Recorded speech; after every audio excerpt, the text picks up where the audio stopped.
when you have a moment where you grow, like you kind of manifest something in yourself, and Are you talking about that moment where the thoughts burst into a manifested moment, so you really feel the completion of something?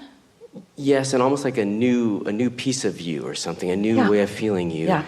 And then there's this spaciousness.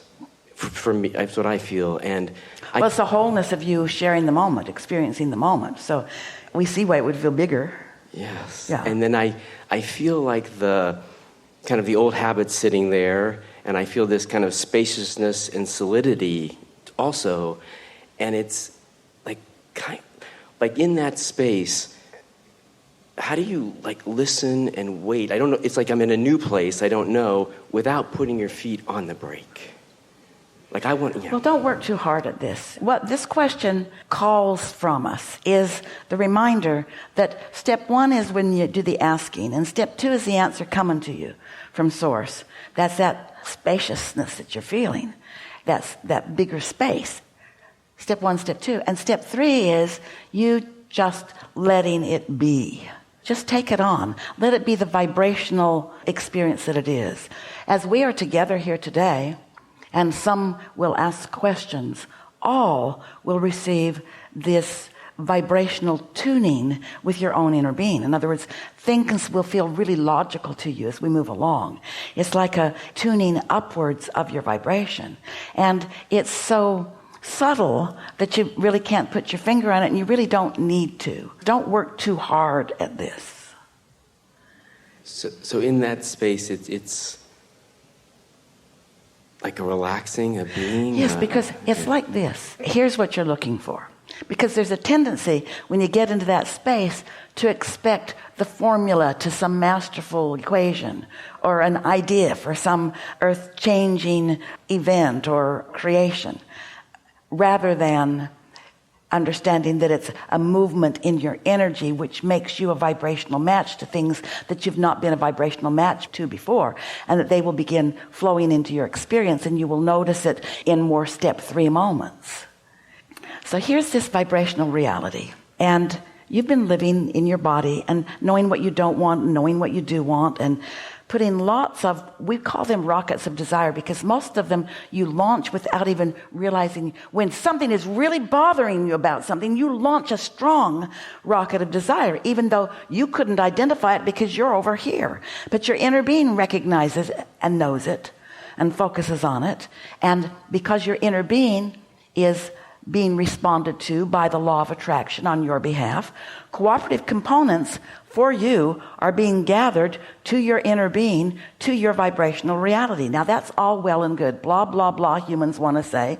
How do I get the money out of the vortex and into the bank? The vibrational reality is not that exciting to most humans, but it's exciting to us because we know that it is some of this that you are sensing. It's some of this spaciousness that you are feeling.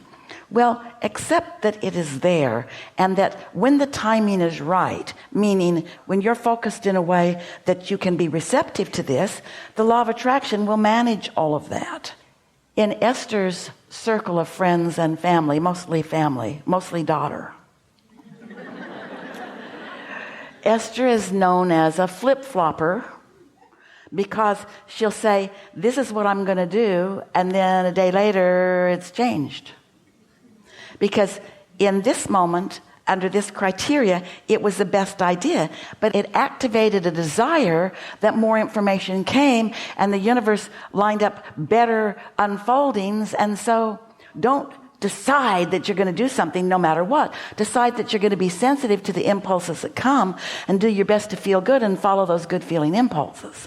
That's really the best encouragement that we could give to anyone, no matter what it is you're wanting to create.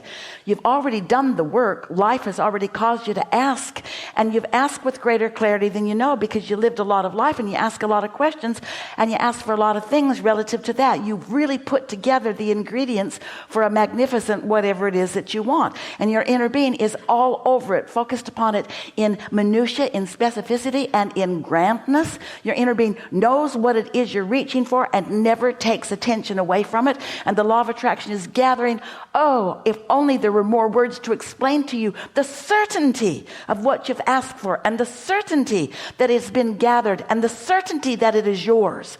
For sure, for sure, for sure, for sure. But you stand using your eyes to look for it, and you don't see it. So you introduce doubt that doesn't prevent it from happening, just prevents it from happening now. Because in the presence of doubt, certainty cannot, timing-wise, happen right now.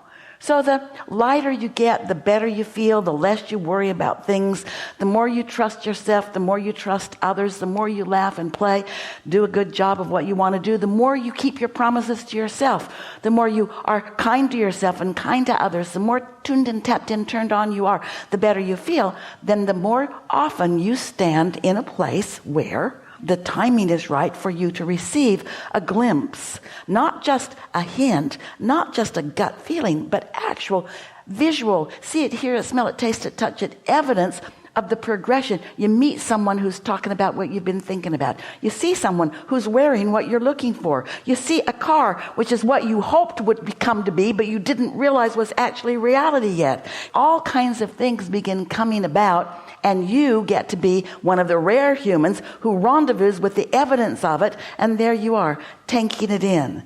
And we want you to be one who connects those dots, not needing the full manifestation. You think you want it. You think that you want to ask for it, and boom, there it is.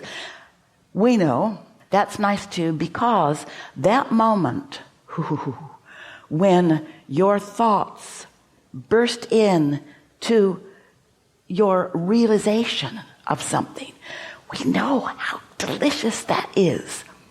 And that's what you're all looking for.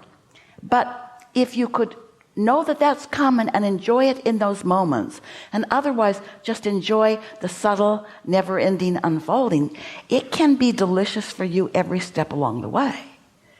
Esther is beginning to realize that, oh, she really likes it. When something that she's been looking for shows up and she can take it home today, she really, really likes that. She really, really likes that. It makes her feel happy. She also likes it when something she's been thinking about gets more clear in her mind.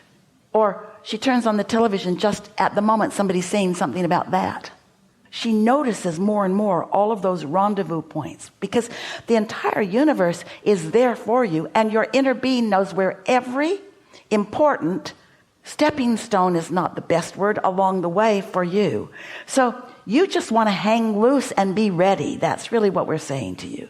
Not guarded, not urgent, not trying too hard, not trying to fix something that isn't broken, not trying to save anybody, but just feeling good and trusting everything we just said to you.